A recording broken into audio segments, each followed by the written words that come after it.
Il a remporté 5 championnats de la Ligue Can-Am avec les Capitales de Québec en 6 saisons. Il a annoncé sa retraite ou du moins une pause au minimum plus tôt cette semaine à l'âge de 27 ans seulement. Voici l'ancien numéro 6 ou peut-être toujours le numéro 6 des Capitales de Québec. On verra bien. Patrick Daou. Salut Patrick, ça va bien? Oui, ça va bien toi? Ça va bien, oui, ça va bien.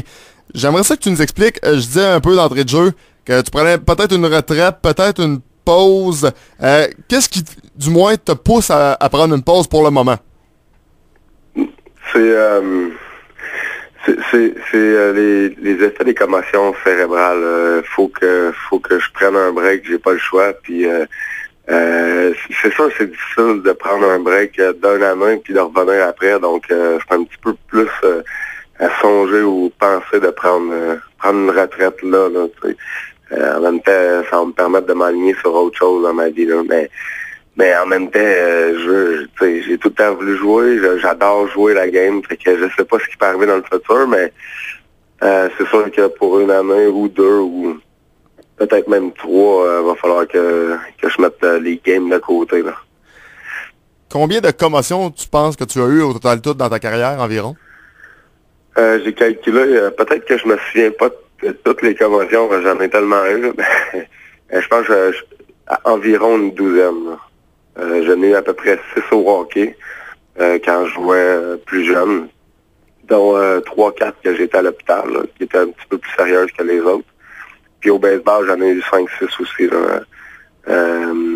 Mais des commotions, là, on sait pas tout le temps quand on a une commotion. Dès qu'on voit des picots, dès qu'on a mal à la tête après, un contact, ça peut être une commotion de différents stades. Là. Ça peut être de différents niveaux. Fait que d'après moi, il y en a pas mal plus que ça, mais des commotions ou des coups qui ont été assez signifiants ou significatifs, je veux dire, j'en ai peut-être une douzaine. Là. Est-ce que les commotions ont des effets néfastes sur ta vie présentement? Comment se passe une journée typique dans le cas de Patrick Daou? Mettons qu'après le dernier coup que j'ai eu cet été, ça a été difficile pendant un mois de temps où je pouvais pas rien faire. J'étais comme couché chez nous dans mon lit, je regardais le plafond, puis ça tournait, ça spinait un petit peu comme quand tu bois trop d'alcool, puis t'es couché, puis ça commence à tourner, ça ressemble à ça. Là. Très étourdi, puis pas capable de me lever sans m'arrêter 2 secondes pour reprendre mes esprits. Là. Mais en ce moment, je peux travailler à temps plein. Une journée typique, ça ressemble à de 1 à 10 environ, de 1 heure à 10 heures. 1 à 5, j'étais à l'école secondaire devant mon petit. De 5 à 10, j'étais avec mon école de baseball, underground baseball. Fait que je suis capable de travailler, mais c'est sûr, si par exemple, je parle trop longtemps à des jeunes, puis je suis trop énervé un petit peu, je vais peut-être tomber étourdi, puis il va falloir que je prenne une pause. Là. Dans tous les sports que tu as pratiqués, tantôt tu parlais du hockey, maintenant le baseball, il y a une des choses qu'on semble oublier souvent au baseball, surtout quand tu es receveur, quand le gars il décide qu'il rentre, il pense pas au fait est-ce que le gars va avoir une commotion cérébrale, il décide qu'il rentre, il va rentrer. Et je pense que c'était le cas à l'époque, peut-être moins aujourd'hui, mais à l'époque on n'apprenait pas vraiment aux receveurs à se protéger. J'imagine que ça a été un peu le cas de ton histoire. Ouais, mais c'est très rare qu'un entraîneur va montrer à un jeune comment se protéger parce que tous les entraîneurs au Québec, en tout cas, il n'y a pas de contact dans le niveau amateur. Donc, c'est quelque chose que tu prends pas nécessairement le temps de montrer. En plus de toutes les choses qu'il faut montrer à un receveur, les différents aspects de la game, tu n'as pas vraiment le temps dans une année, une progression annuelle, de montrer à un jeune comment se faire frapper. Mais tu sais, moi, c'est au hockey aussi, j'ai pas nécessairement appris comment me frapper, ou peut-être pas assez, ou je l'ai peut-être pas compris. Ça ressemblait à attaquer à la place de me protéger. Fait que ça aussi, ça a eu pour effet de tu sais, quand le gars il arrive avec un élan de 90 pieds, ton premier réflexe, si t'as pas appris à te protéger, c'est de toi le frapper. Fait que si le receveur décide de frapper le joueur qui s'en vient, oublie ça. Le contact est 2 fois plus violent, puis c'est là que les commotions arrivent. Hein. Fait qu'il y a une couple de fois que je voulais moi aussi le frapper, mais là, t'as pas de chance. Là. Le gars, il a un élan de 90 pieds ou de 180 pieds, dépendamment de ce qu'il part. C'est beaucoup mieux de se passer et de se protéger. Fait que j'essaie de le montrer aux jeunes. Comme justement hier, j'en ai fait avec mes jeunes de 10 ans. Puis tous les jeunes, ils trippent d'apprendre ça. Ils adorent ça parce que c'est quelque chose qu'ils n'ont jamais vu. Sauf que moi, selon moi, c'est extrêmement important parce que même au niveau amateur, le jeune, il peut décider de pas glisser. Puis te rentrer dedans pareil. Puis si tu sais comment te protéger,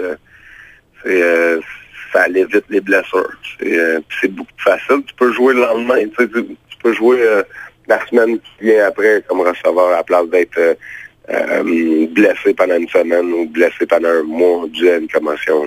J'essaie de rentrer ça dans mes planifications. Là.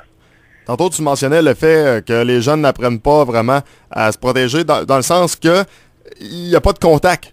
Tu sais, j'ai souvent dit au hockey, lorsqu'il y a le plus de danger, c'est qu'on n'apprend pas aux jeunes comment faire une bonne mise en échec, très jeunes, savoir comment, pas arracher la tête du gars, là, donner un contact dans la légalité, comme du monde, bien appris, selon les règles. Est-ce qu'au baseball, on ne devrait pas nécessairement leur apprendre plus jeunes également, même permettre le contact au baseball un petit peu plus jeune en disant, au moins ils vont apprendre comme ça, tranquillement, pas vite?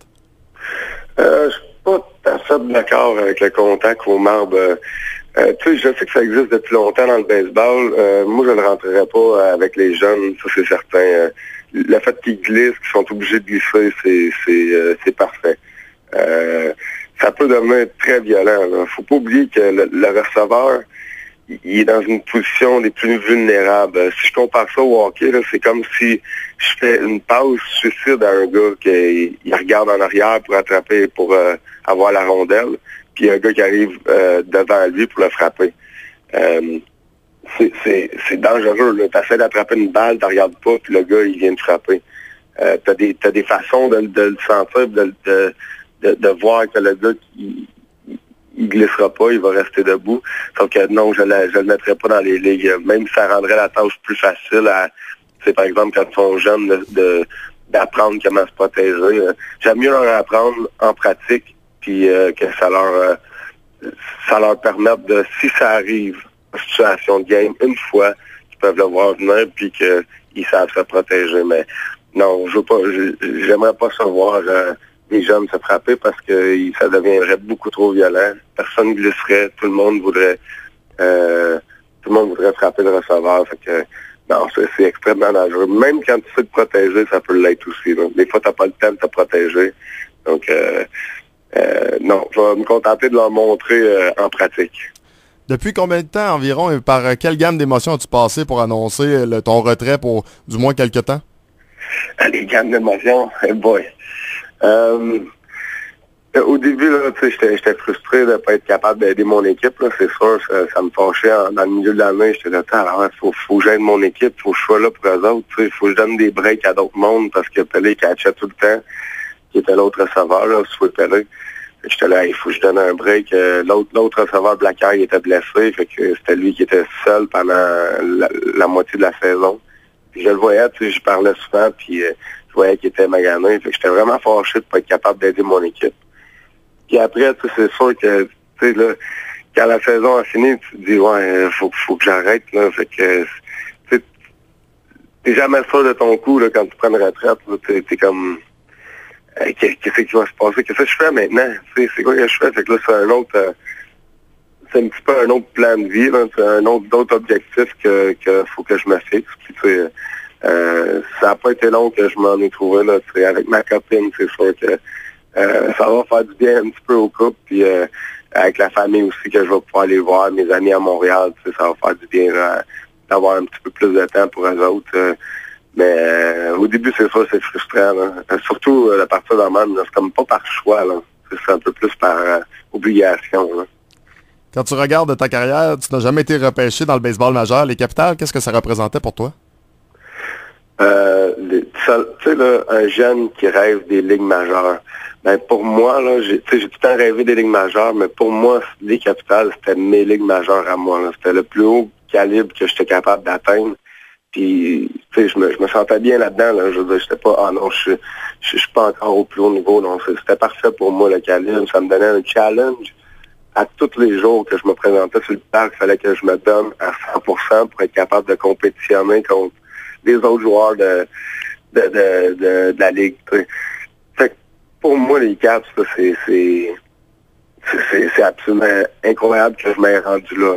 Je suis vraiment content. Tous les efforts que j'ai faits dans le temps, quand j'étais jeune, ils ont payé avec la possibilité de jouer avec les Caps.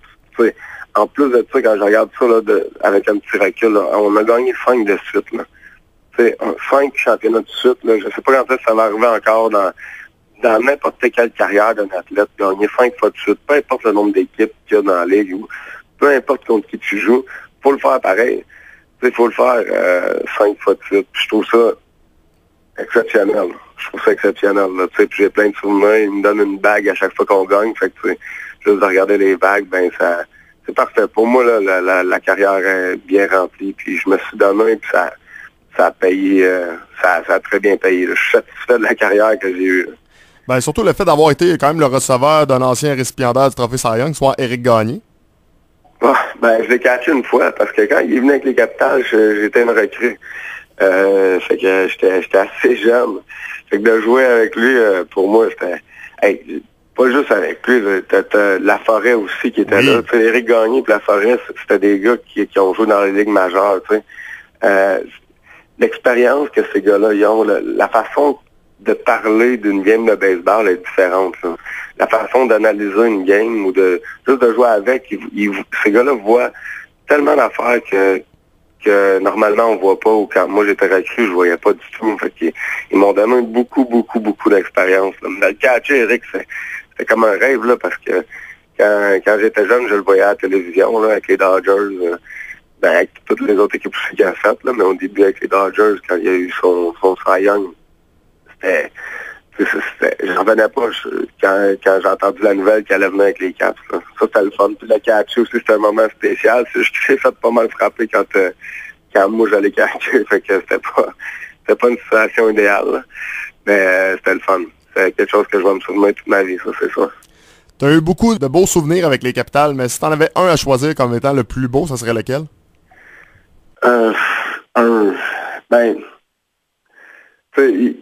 Ça dépend dans quelle catégorie qu'on regarde. Là. Si, mettons, on parle de souvenirs d'équipe, ben c'est sûr, c'est les championnats. Les championnats, c'est magique là, à chaque fois. Là. Quand on saute dans un tas puis on ouvre des bouteilles de champagne, c'est extrêmement magique. Là. C'est le fun. Là, c'est beaucoup de travail qui est transformé en célébration. Là. C'est le fun. Là. Mais individuel, là, c'est rare que j'aime ça parler d'exploits individuels. Et j'en ai un que c'est un peu un rêve que j'avais quand j'étais jeune. Là. J'ai frappé le 4e circuit de 4 circuits consécutifs. Puis dans ma présence au bâton, on a vidé les buts parce que le lanceur il a lancé en arrière de ma tête. Fait que ça a pas vidé les buts, vidé les bancs. Fait que tout le monde s'est ramassé sur le monticule. Puis ça, c'était dans ma présence au bâton. Puis j'ai réussi à frapper le 4e circuit. Ça, c'est assez exceptionnel là, comme moment. Il y a toute une histoire qui est rattachée à ça aussi, mais ça prend un peu de temps à expliquer. Là. Patrick, en terminant, je pense que c'est de mise. Je vais te laisser parler aux partisans qui écoutent les partisans des Capitals, qui ont toujours été très nombreux au stade municipal à vous encourager. Ouais, ben justement, si je m'adresse aux partisans, là, j'aimerais qu'ils prennent conscience d'une chose. Là. C'est incroyable le feeling que vous donnez aux joueurs sur le terrain. Les Capitals ont la chance de jouer devant vous autres. Vous venez tout le temps très nombreux au stade, puis on vous entend, là, chaque commentaire, vous êtes proches, là, on vous entend tout le temps, puis c'est fou à quel point vous supportez les Capitals de Québec, ou ce que vous aidez les joueurs à gagner. À chaque fois qu'on va sur la route, le niveau d'intensité peut baisser un petit peu, puis là, on revient à la maison, puis même si on est brûlé, mort après 20 games de suite, on embarque sur le terrain, puis on sent tout de suite la vibration des estrades, des partisans qui sont là, puis ça donne toujours un boost d'adrénaline pour les joueurs. C'est fou à quel point que vous aidez l'organisation des Capitals en étant là. Les championnats, là, c'est en grosse partie grâce à vous, les partisans des Capitales. Merci beaucoup pour toutes ces belles années. Avec un speech comme ça, c'est dur de se retirer. Après, j'ai quasiment l'impression qu'on va te revoir d'ici 2-3 ans au stade municipal. Je sais pas. Une journée à la fois, là, c'est un peu comme ça que je vois la vie maintenant. Là. Je peux pas penser à ce qui va se passer dans 3 ans. J'essaie d'être mieux demain. Puis on verra ce qui va arriver, on verra. Là. C'est sûr que j'ai le goût encore de jouer au baseball. Là. C'est tellement le fun de catcher des lanceurs, puis d'avoir un plan de match, puis d'essayer d'avoir du succès là-dedans, puis de gagner une game de base. C'est tellement le fun que c'est difficile c'est un peu difficile de me retirer, mais on verra, une journée à la fois. Là. Chose certaine, que tu te retires ou non, je pense que les gens vont apprécier cette entrevue-là. Et je pense également que les gens ont apprécié l'ensemble de ta carrière avec les Capitales de Québec. On t'a apprécié, enfin, quand tu t'es rendu même avec les calls qu'on appelle de Patrick Daou. Je veux dire, les gens t'ont apprécié au plus haut point. Puis regarde, félicitations pour ta carrière, peu importe la suite des choses. Merci beaucoup. Patrick Daou, un gros merci encore une fois. Bye-bye. OK, salut.